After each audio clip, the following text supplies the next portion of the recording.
那我们上一堂课呢是讲到105页的第二行的最后面，就是所有的质性有质相有质体有之具生质。那解释到具生质，那质的意思呢，就表示说它是一个有境，它是一个心法。那讲到具生呢，具生所指的意思呢，就表示说这里所讲述到的呢，其实包含了两种执着。那这两种执着呢，就是我们所讲的片剂执呢，以及具生执。但是呢，凡是一切呢，就是非名言安立而有，不是如是执持，而是执持它是实有生义有，一直到自体有的这种执着呢，它就不是所谓的片剂执，这种执着呢，就是具生执。那这边呢，就讲到说执着呢，分为具生执以及片剂执，但是呢，并不是说所有的执着呢，它就一定要是属于具生执以及片剂执的任何一种。那我们在这里所讲述到的片剂执以及具生执呢，它呢一定要是所断，就是我们讲到说呢，就是我们有所取以及所断呢这两者。那凡是所断呢，它才会是属于片剂执或是具生执。那凡是所取的呢，它一切呢都是正确的这种了知的话呢，那我们就不会把它安立有具生或是说片剂的这一种。那凡是呢安立为所断的话呢，就表示呢它都是颠倒之。那虽然说呢，对于具生执这个字来说的话呢，我们从字面上来看的话，好像会觉得说这种福顺义的这种了知呢，好像也可以安立为具生执。但实际上呢，我们刚刚讲到说具生执呢，只能安立在所断之上。为什么说只能在安立在所断呢？因为提到具生这两个字呢，具生这两个字给我们的这种在字面上的这种感觉呢，就是有一种透由自性所生。就是从无始以来呢，它会不由自主生出来的这种感觉呢，所以把这种感受呢，才称之为叫做具生。那我们举一个色类学上的例子呢来做解释呢，就是色类学的时候呢，我们提到说香是味道的时候呢，提到说有分为具生香还有和合香这两种。那具生香呢，就是像是檀香这种。檀香呢，它为什么是具生香呢？就是因为它并非造作的，它原本呢就是这种味道，不需要去掺杂其他的东西呢，它具生就有的这种味道呢，所以把檀香呢安立为具生香。那和合香呢，就是各种香料呢，我们把它混合在一起，透由造作呢所产生的这种呢叫做和合香。所以旃檀呢，它为什么是具生香呢？就是它从一开始呢，就是具备这样子的味道，所以把它称之为是具生香。所以呢，我们在讲出具生执的时候呢，它就是从无始劫来呢，它就会跟随着我们呢自然而生的这种执着呢，把它称之为是具生执。所以呢，我们在讲述到具生执的时候呢，所谓的具生呢，就提到说呢，它是本来呢就会产生的这种。因为我们讲到说执呢，执它就是提到说它是有境，它是了知的一种。那再讲到具生呢，就是说无始以来呢就会自然而产生的这种执着。但是呢，这个呢只是它的字义，因为呢我们从字义来听的话呢，会觉得说好像呢福顺义的这种了知也可以安立为具生执。但是一般呢我们在大经论里面，这些大经大论里面在安立所谓的具生执的时候呢，一定是指非福顺义的这种了知，才会把它安立为叫具生执。所以刚刚讲到说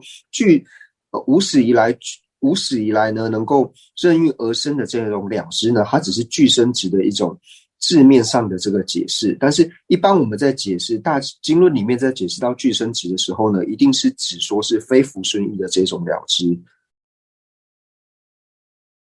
如果呢，我们能够把具生义呢，它的意思和具生义呢，它的字面的意思呢，两种能够做一个清楚区分的话呢，对大家会有一个很大的帮助。那我们举一个例子来说呢，那大家觉得这个例子呢，可能会觉得就是有点可笑，就是无论说是在色类学里面，或者说中观里面呢，就是最主要是像月生大师呢，他所引述的一个例子，就是他会提到呢，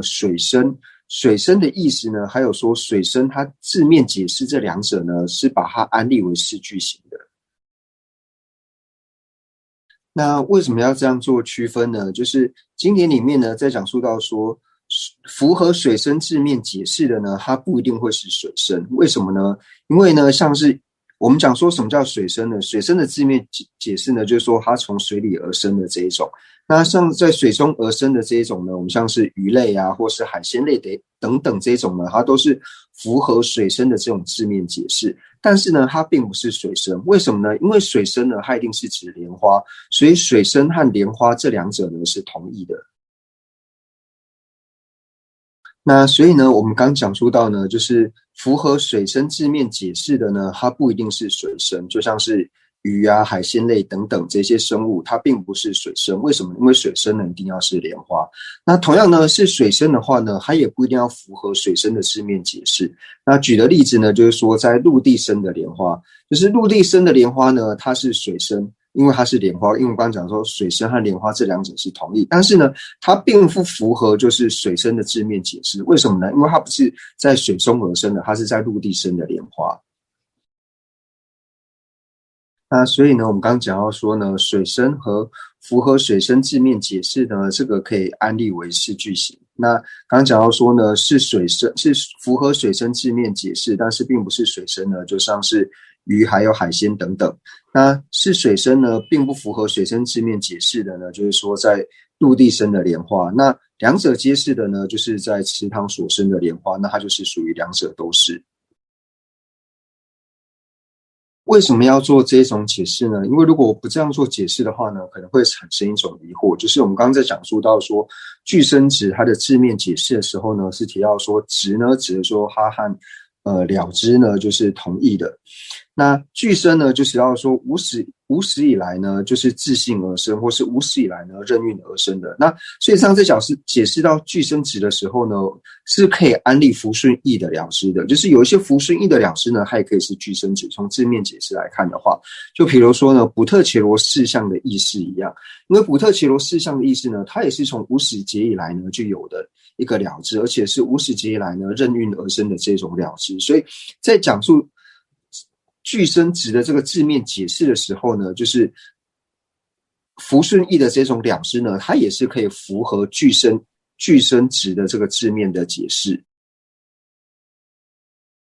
所以呢，跟大家做这个解释的目的呢，就是希望说大家不要搞混，不要因此而错乱。就是听到就是具声值的这个字面上解释的时候呢，就不要觉得说哦，好像有一些福顺义的了知呢，它也是属于具声值，或者说有一些善心呢也是属于具声值，并没有。因为我们一般在讲述到具声值的时候呢，一定是安立非福顺义的了知，或者说安立所断的时候呢，才会把它安立为具声值。刚解释完呢，就是具声值。那接下来呢，就讲述到那什么是片剂值呢？那片剂值呢，就是说我们透由呢一个善知识，应该说一个一个颠倒的上师，或者说颠倒的善友呢，还有说错误的这种宗义呢，透由错误的宗义以及颠倒的这种上师呢，透由他们所教导，然后内心呢所升起的这种颠倒的宗义呢，那这种呢称之为叫做片剂值，就是透由邪导师呢，或者说就是邪宗义，然后由此而升起的这种颠倒值呢，称之为是片剂值。那除了呢，我们在讲述到具声值的时候呢，除了说像这边所讲到的，就是非执着一切法呢，由名言真上安立为有，然后只为实有，一直到自体有呢，这种是具声的执着之外呢，那也可以了解到什么呢？既然提到具声的执着呢，就表示说这些执着呢，它是属于具声所断。所以在讲述到所断的时候呢，我们也同样呢可以安立为片剂所断以及具声所断。而且在安立片剂所断和具声所断的时候呢，是从一切有部呢，一直到应成派呢，只要是内道的宗义师呢，同样呢都会把所断安立为具声所断以及片剂所断。那同样呢，在烦恼上呢，也可以安立为就是片剂的烦恼障以及具声的烦恼障。那同样呢，所知上呢，也是可以安立为片剂的所断呢，以及具声的所断这两者。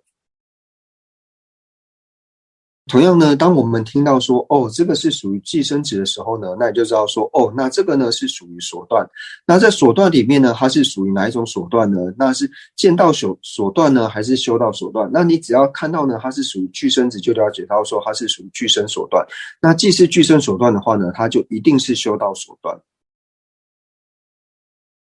同样呢，在了解到这个手段呢，它是属于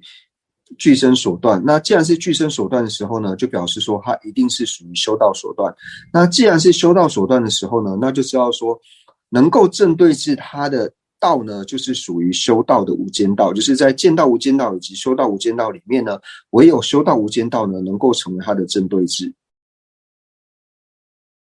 那所以呢，我们在了解上述的这些就是具身以及片剂，然后了解到见道手段、修道手段，以及到能够对治它的无间道是属于见道无间道还是修道无间道的时候呢，我们基本就对于说地道呢有一个基础的一个了解，因为呢这些呢全部都是和道呢它是如何呢去断除它的手段呢是有所关联的。那不过这一部分呢我们就不再详细的做解释，那我们接下来呢就是继续往下做讲解。接下来呢，讲到说此执所执之境。那我们在看到呢这个所执之境的时候呢，就了解到说呢，这个呢是属于单着境。那单着境呢，就讲到说为分别心呢而有。因为我们提到说呢，像是显现境的话呢，是一切的了知呢都会有其显现境，但是呢，单着境呢是唯有分别之所有。那我们就讲到说呢，像是四种境里面呢，单着境、显现境、执持境。还有你们写的错，还有索取境这四者。那在讲到说像是单着境的时候呢，那单着境还有执持境呢，是唯有呢就是分别之所有。那什么叫做单着呢？单着我们之前呢就讲到说，单着呢就是执彼执此为此的这种叫做单着。那所以呢，能够执此为此呢，是唯有分别心的这种了知。所以单着境呢，还有执持境呢是。单着境它是唯有分别之才有，那执持境呢就是所执持的这种境，所以这边看到说呢，此执所执之境呢，就表示说这个呢一定是属于分别之呢所执持的这种境，也就是呢它的单着境。在这边呢，想要说此执所执之境呢，那这边此执指的就是具身执，那具身执呢所执之境，那在藏文里面呢是用单着境，就是说呢这个具身执呢，它所单着的这个境呢，即是假设实有之量。那什么叫做假设实有之量呢？就比方说，如果呢这一法它是真的是如同具身执呢，它执实是般存在的话呢，那去寻找我们找到的话呢，就应该如同这个样子。所以呢，即是假设实有之量。为什么会加个假设呢？因为我们知道说实有呢是不存在的。那假设呢，实有如果是存在的话呢，它存在的方式呢就是这个样子。就像说地实有呢，它存在的量呢，如果说地实有是存在的话，就应该是这种存在的方式。那是什么是地实有的存在之量呢？就是非名言安立而有的这种呢，那就是地实有的存在之量。那接下来呢，就看到说与所破上所加生意简别有两种生意，实派异同。那与所破上呢，那这边的所破呢，只是说空性的所破，在空性的所破之上呢，加上就是生意的简别。那生意简别呢，提到呢就是有两种不同的生意。那此派异同，那这边此派呢，只是说应成派呢异同，如同于谁呢？如同于我们之前呢在讲述到秩序派的时候呢，秩序派提到说呢，就是在所破上呢要加上生意简别，然后有两种不同的生意简别。那如同秩序派一样的，应成派呢它也是要加上生意的简别，而且同样呢在安立生意简别的时候呢，也有两种不同的生意。我们这边就是看到说，就是105页的1、2、3、4，就是有两种圣意，此派异同。那这个此派异同呢，就是如同于秩序派。那秩序派呢，在讲述到说有两种生意的时候呢，我们可以看到97页，第97页的倒数第5行，第97页的倒数第5行，就是答诚如所问，当之于所破所加之圣意简别有二圣意，就是这边就是如同于此呢，它相同于秩序派，就是说如同秩序派呢，它讲到说圣意简别呢有两种，那秩序派承许说圣意简别有两种的地方呢，就是在第97页倒数第5行这个地方。再讲一次哦，就是在第97页倒数第5行，就是答说诚如所问，当之于所破所加之圣意简别有二圣意。他的科判是在就是以幻视欲明观待世间之实望，在这个科判的前面几行，就是从中观明论云的这个下方，中观明论云之后呢，言圣意无生者，未有真智不能成立诸法生也。准此可显，若观真实意志而能成立为生即有者，即圣意之生有。此与全说复于合通？答诚如所问，就是这边诚如所问，当知与所破所加之圣意简别有二圣意。这边呢，就是大家记住刚刚97页的那个地方，就是大家可以先把它做记号做起来。那接下来呢，我们回到就是第105页呢，就是讲到说呢，与所破上呢，就是空性的所破上，加上圣意的简别呢，有两种圣意。那此派呢，此呢指的是说就是应成派。那应成派呢，异同。那异呢有两种不同的解释。所以此派异同呢，那同我们知道说就是说相似的意思，或是相像的意思。然后讲到说相似或是相像呢，一定是两个以上的东西才会说这两个东西相似或是相像。所以呢，就讲到说此派呢，应成派呢，它异同如同于谁呢？如同于秩序派一般，就是秩序派呢，它承许呢，就是在所破之上呢，要加上圣意简别，而且呢，圣意呢是有两种圣意，就如同呢秩序派承许一般的应成派呢，它也如同秩序派承许说呢，就是要加上圣意简别，而且呢是有两种圣意。所以大家可以在此派异同这个地方呢，就是做一个记号，就是可以写上面的页数，就是秩序派97页呢，那看是倒数第5行呢，就是做一个记号，那就可以了解到说秩序派它是在什么地方呢提到相同的这个见解。那就是呢，如果我们上面呢，就是不把秩序派的这个再解释一遍的话呢，那大家可能会不了解，因为呢，就是其实解释的方式呢，跟秩序派呢解释的方式其实就是差不了多少。所以这边呢，我们就回到就是上面的秩序派它做解释的地方呢，那我们再来重新的呢解释一遍。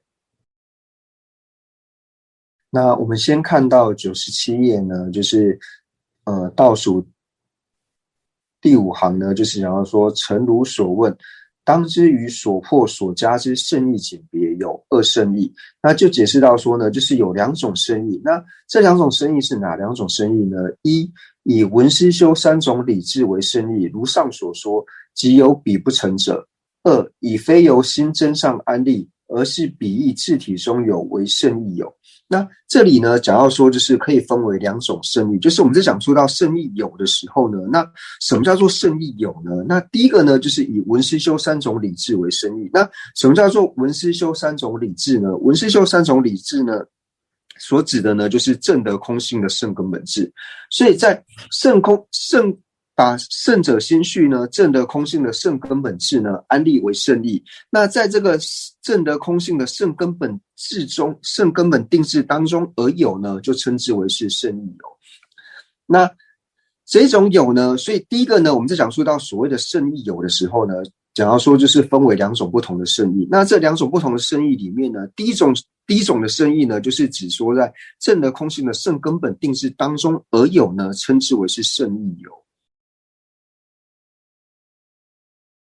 所以呢，第一种圣意有呢，就是指说圣根本定质当中而有呢，称之为叫做圣意有，就是第一个圣意指的正德空性的圣根本定质。那在圣根本定质当中而有呢，称之为叫做圣意有。那第二个呢，以非由心真上安立，而是彼意自体中有为圣意有。那第二个呢，就是以非由心真上安立，而是彼意自体中有呢，这个呢就是秩序派他们秩序派的所迫。所以呢，第二个呢是指到说所迫中有，所以第二个呢把所迫呢安立为圣意，那在所迫之中呢成立为有的这个呢称之为是圣意有。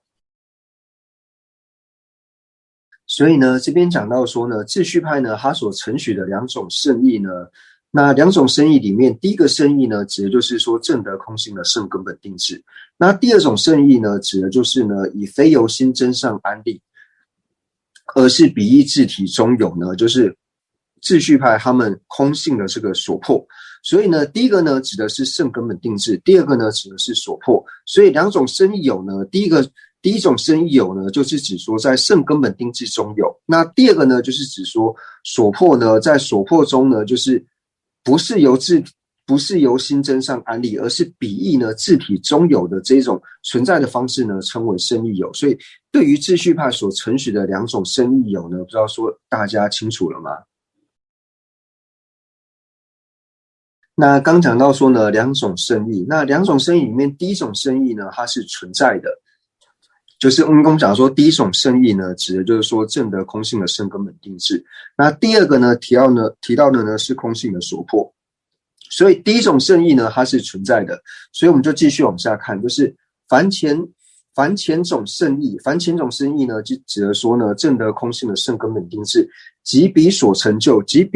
呢，就是圣根本定制当中所有的，就是无论是圣根本定制也好，或者说圣根本定制中所有的呢，皆可是有，就是这两者呢，皆是存在的。第二种呢，就是不存在的，因为我们讲说第二种呢是空性的所迫，所以呢后种圣意呢就是所迫以及彼中有，就是空性的所迫中有呢皆定非有，就是这两者呢皆是不存在的。所以呢这边讲说凡是空性呢都是属于第一种圣意有，那凡是空性呢都不会属于第二种圣意有，就是这个呢是要区分出两种呢，就是为什么要做两种圣意简别呢？就是它两种圣意呢以及两种圣意有呢所代表的意思呢就是不同的。如同呢就是这边呢秩序派所讲述一样的呢，我们就把它一模一样呢带到应成派里面。那应成派唯一要修改的就是第二个圣意。第二个圣意呢，我们在这边所安立的呢是秩序派的所迫，那就把秩序派的所迫呢替代成应成派的所迫就可以了。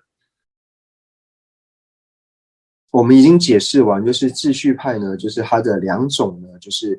圣意简别，然后呢有两种圣意。那假如说此派异同，所以接下来呢就解释到说应成派它的一样。那此派异同呢，同只是只要说相似而已，但并不是说完全一模一样。那有差别的呢，就是在于第二个呢，它所安立的是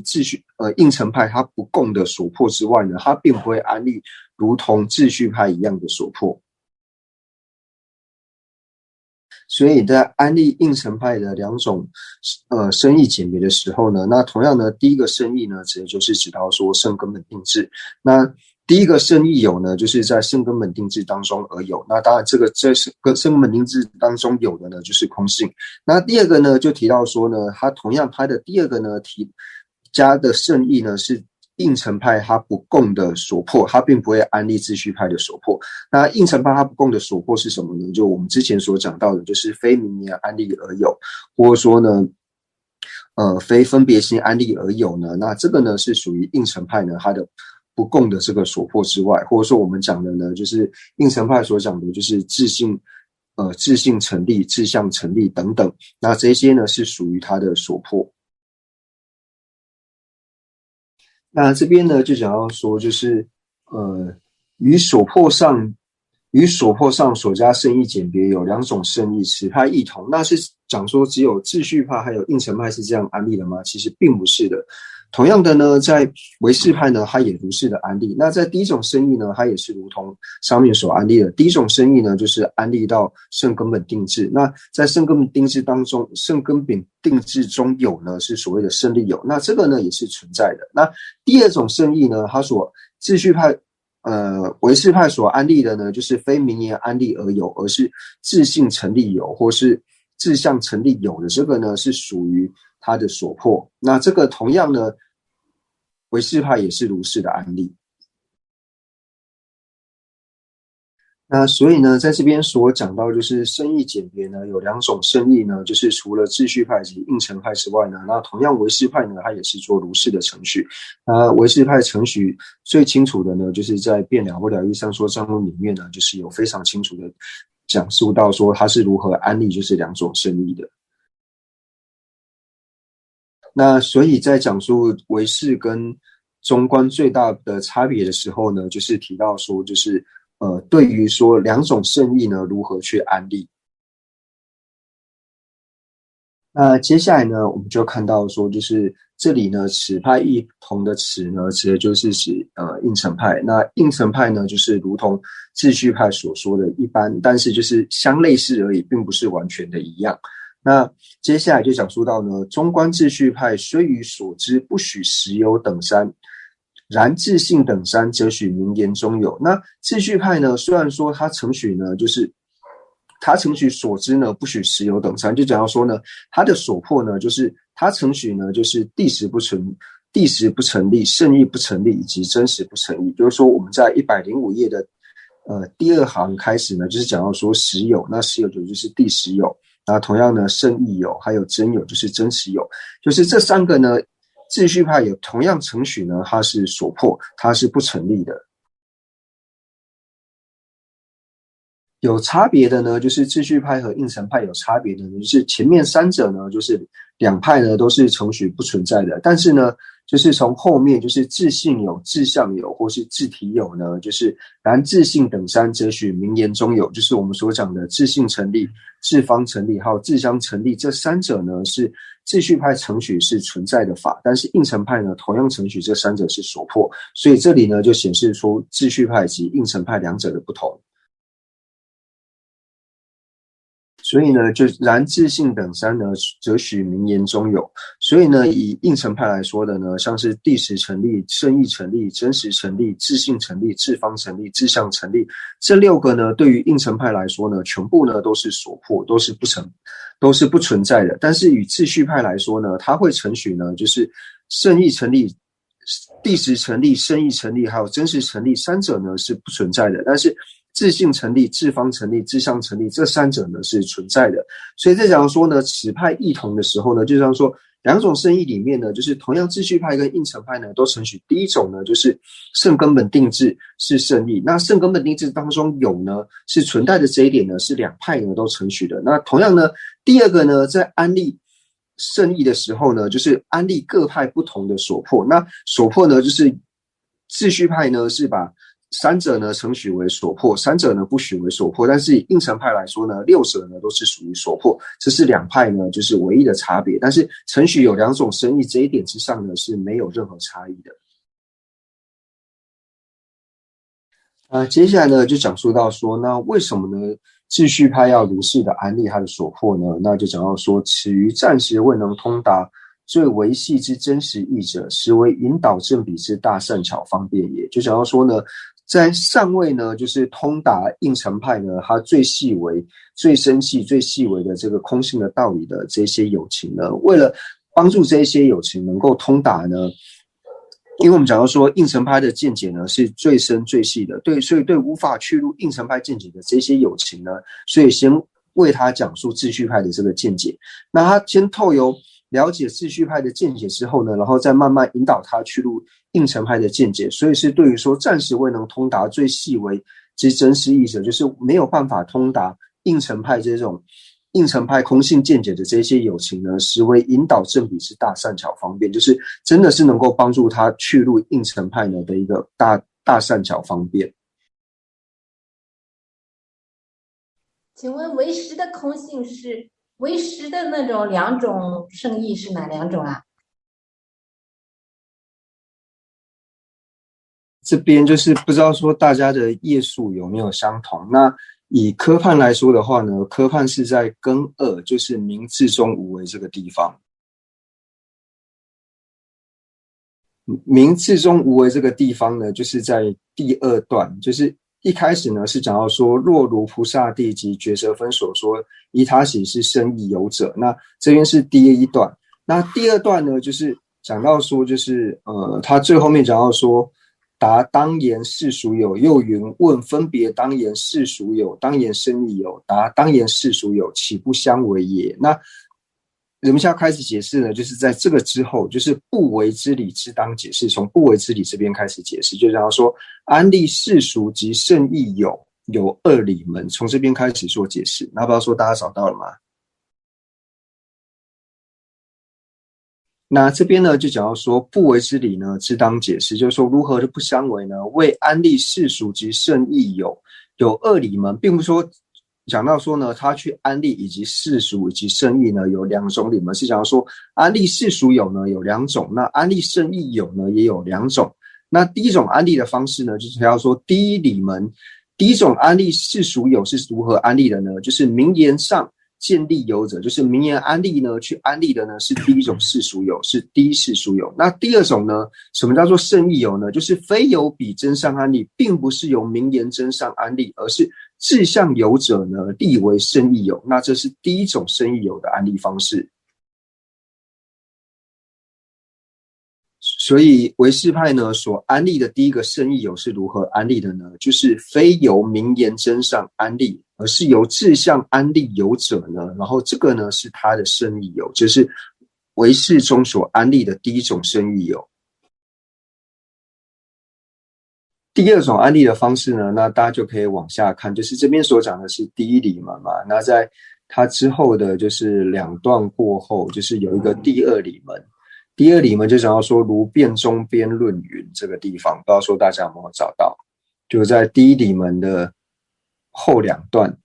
有一个第二理门。那如辩中边论云，圣义第一三，为义德正行，其事论云，一义圣义，为真如圣义之义，名圣义故。圣为无漏根本正治，其义极净，故云圣义或圣之义。我们就看到第二理门这个地方，那我们介绍他开始做解释。那如辩中边论云，那辩中边论呢，就是至尊弥勒呢所造的辩中边论。那辩中边论里面呢，就讲到说圣义呢义有三，那这位呢义德正行，就是义圣义、德圣义还有正行圣义呢三种。义圣义呢指的就是说空性，那德圣义呢指的就是涅槃，或者说我们讲述的灭地。那正行圣义呢指的就是正德空性的圣根本定制。那其事论云呢，在事论里面讲到说，第一个呢义圣义呢，什么叫做义圣义？就是真如，真如就是指说空性的意思。那空性是什么意思呢？就是圣智之义。圣智呢指的就是说正德空性的智慧，那其义呢，正德空性智慧的义呢，就指它的境，就是说正德空性的智慧的对境呢，那就指到说是空性。所以空性呢，它名为第一个呢圣义，就是第一个义圣义呢，为什么把它名为圣义呢？因为它是正德空性的境的缘故。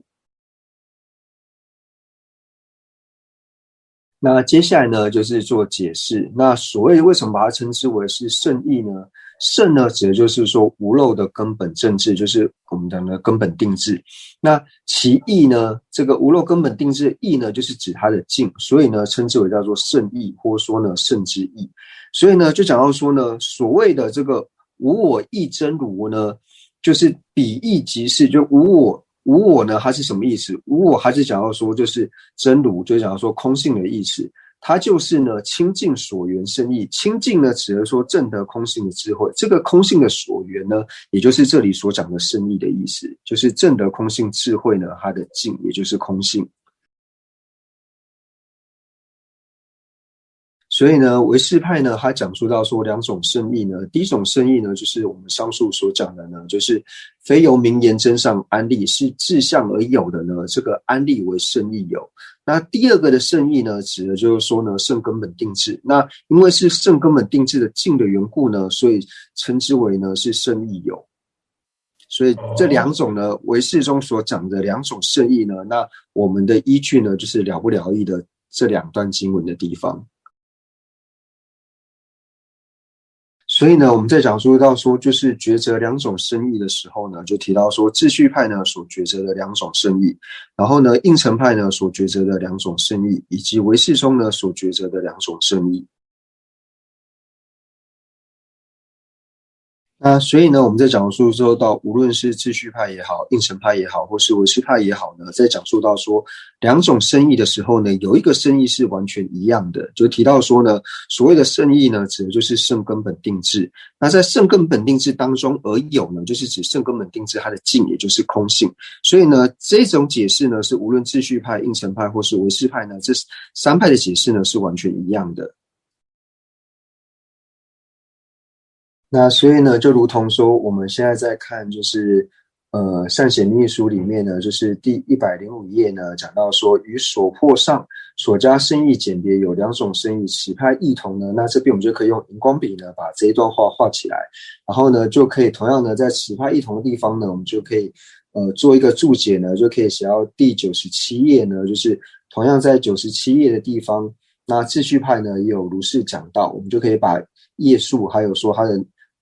行数呢，就是稍微标记一下，就是第97页呢，就是秩序派呢也有如是的讲述。那同样呢，我们也可以在旁边呢再加上一个注释，就是讲说，那同样呢，这个内容呢，在了不了义的第几页的什么地方呢，也有讲述到唯识中呢，它是如何的来做解释的。所以当我们看到这一段的时候呢，就很清楚的可以知道说，秩序派、应成派以及唯识中呢三派的见解。今天讲解的倒数第二行，中观秩序派不许实有等三。那个他这个段落的第一行就讲到那个实有、圣意有、真有，是不是这三个？然后然自性等三，是不是后面那三个自性有、自相有、自体有啊？其实这些有的内涵是什么不清楚，请仁波切解释，谢谢。这边呢就讲到说，就是秩序派呢虽不许就是实有等三，就是一开始所讲到的，就是实有、生有还有真有，就是秩序派呢不承许这三者，因为这三者呢对于应成派对于秩序派来说呢是所破，所以是不存在的。但是后面三者呢，像是自性有、自相有或是自体有呢是存在的。那这边就讲到说呢，虽然说以应成派来说呢，就是上述所讲的谛实有、生意有、真实有、自性有、自方有、自相有呢，这六者呢都是所破。但是呢，秩序派在安立的时候呢，安立三者为所破，那三者是存在的。那为什么会说这两派有如是的差异呢？那所以这边所讲的呢是秩序派的见解，就讲到说呢，秩序派不实有等三，就是不承许呢前面三者，但是呢他承许呢就是自性等三，就是自性有这三者呢是名言中有，名言中有就是存在的意思嘛。那为什么秩序派会去这样子安立呢？那最主要呢跟他的譬喻呢也有关系，因为我们知道说秩序派他在安立空性的譬喻的时候呢，或者说诸法存在的譬喻的时候呢，他是用幻术语来做比喻的。那幻术语在比喻的时候呢，就提到说，我们呢如果要看到就是木头跟石头呢所幻化出来的相码的时候呢，第一个条件就是我们的眼睛呢本身就是要被这个咒术沾染过的这个粉呢，就是要被它弄到眼睛，就是要被这个眼药滴到眼睛。那同样呢，这些树枝啊、木头等等也是要沾染了这个咒术的这个粉之后呢，那这两者合呢，那眼睛沾染到咒药这一点呢，表示就是说我们的心要透由心去安立。那木头跟石头呢沾染到咒术的这一点呢，就表示说境呢它本身那一方面也是有的。所以他在讲述到说秩序派在成立诸法是存在的时候呢，它是要具备两个条件，就是要透由呢我们的心去安立之外呢，那境上呢也是要存在的，它是要两者合呢，它才能够安立这一法是存在的。如果呢没有透由境上去安立，没有透由心去安立，只是境上独立实体而有的这一点呢，那这个呢对于秩序派来说它是不承许的。所以也因为这个缘故呢，他会讲述到说，就是自性有、自方有以及自相有这三者呢是成立的，但是前三者呢是不成立的理由。对于应成派来说的话呢，应成派他在解释空性的譬喻的时候呢，他是用神上蛇呢来做譬喻的。那以神上蛇来做譬喻的时候呢，那就我们可以知道呢，在神之上呢是完全没有蛇的这个体性，它完全呢是由我们的错乱世所现的缘故。所以应成派呢在讲述诸法成立的时候呢，只成立说是为分别心安立而有之外呢，尽善是完全不成立的，就如同在绳子之上呢是完全没有蛇的体性一般，所以在境上呢是完全不可以成立的。因为在境上完全不成立的缘故呢，所以他不会去承许说有所谓的境上有一个自性成立，或是境上自方成立，或是境上自相成立这一种。对应成派来说，它是完全不承许的，因为它只承许说为分别心所有，或者说呢为心所安立。但是呢，我们在讲述到说秩序派的时候呢，秩序派呢，它是讲述到说，它承许呢境呢是存在的，就是境本身呢是存在的。在境本身是存在的缘故呢，再加上说心去安立，二者合合之后呢，所以才能够为我们的所显现，才能够去安立它是有的。因为它承许说境本身是存在的，所以它承许有自性成立、自方成立还有自相成立这三者。但是呢，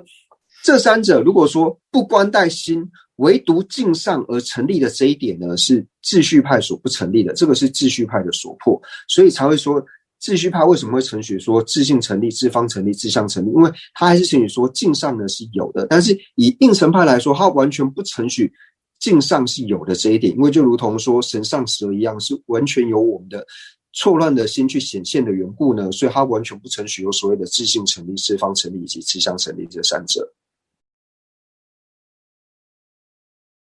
所以对于秩序派来说呢，谛实有、圣义有还有真实有呢，它所代表的意思就是唯独境上而有，就仅仅是唯独。那什么叫做唯独境上而有？唯境上就是你不需要关待分别心的意思嘛。那他为什么承许后面的自性成立、自方成立、自相成立？就是他承许说境上本来就是有的，因为境上本来就存在的缘故，所以是自相成立、自方成立以及自性成立。那所以呢，就是讲到说秩序派呢，他承许说谛实、圣义、真实有这三者呢是唯境上而有，那自性成立、自方成立、自相成立呢是境上而有，所以他这两者呢是有差别的。但是以应成派来说呢，他不论是谛实成立、圣义成立、真实成立，或是自性成立、自方成立、自相成立，对应成派来说呢是完全没有差别的，他根本就不需要去安立一个什么为境上而有，因为他根本就不承许说境上是存在的，境之上是存在的，应成派根本就不承许的缘故，所以他也不需要去区别说一个是为境上而有，一个是境上而有，根本就不需要，因为他本来就不承许说境上而有这一点嘛。仁波切，那个应成的境上不存在跟唯识的唯心的差别又是什么？就是这是完全不同的意思。唯识中所谓的唯字指的意思呢，就是说诸法呢都是唯心的体性，外境是不成立的这一点，所以叫做唯识。就是呢，以唯识派来说呢，平直呢和直平的了知二者呢，都是由同一个就是习气所显现的，所以平直和直平的了知二者呢是没有距离的。但是呢，我们在显现的时候呢，我们在看平直的时候呢，会觉得说平直呢跟平直的这个眼知二者之间是有距离的。当我们把它看成是有距离的存在的时候呢，这个对于唯识中来说呢，就是他们的所破。这个就是他的所破，也就是说他们所想的呢，就是外境成立。就是我觉得眼知跟直平眼知和平直二者呢是有距离的存在的时候呢，当我们显现这一点呢，就显现出了外境成立。但是以唯识中的宗义来说呢，他是讲到说唯识呢是说这两者之间是没有任何的距离的。为什么是没有距离？因为外境呢是不存在，因为二者呢是由同一个习气所显现的缘故，所以叫做唯识。对于说唯识中的内容呢，我们之后在学习四部宗义的时候呢，乃至说之后学习到了不了义唯识中的部分呢，都会变得更清楚。那乃至说我们在学习秩序派的时候，像在学现观的时候，那现观我们会讲到说就是随瑜伽行的秩序派嘛。那讲到说随瑜伽行的秩序派就是讲到说随着秩序见解的这个秩序派。随着唯识见解的秩序派，随着唯识见解的这个秩序派呢，那会讲到说就是外境不成立这一点。那外境不成立呢，它在于三乘里面呢是圆觉乘主要的所修，所以到了现观的时候呢，在讲述到这个内容的时候呢，同样会再的提起。所以关于这一方面的内容呢，就是在之后呢都会不断的都会学习到。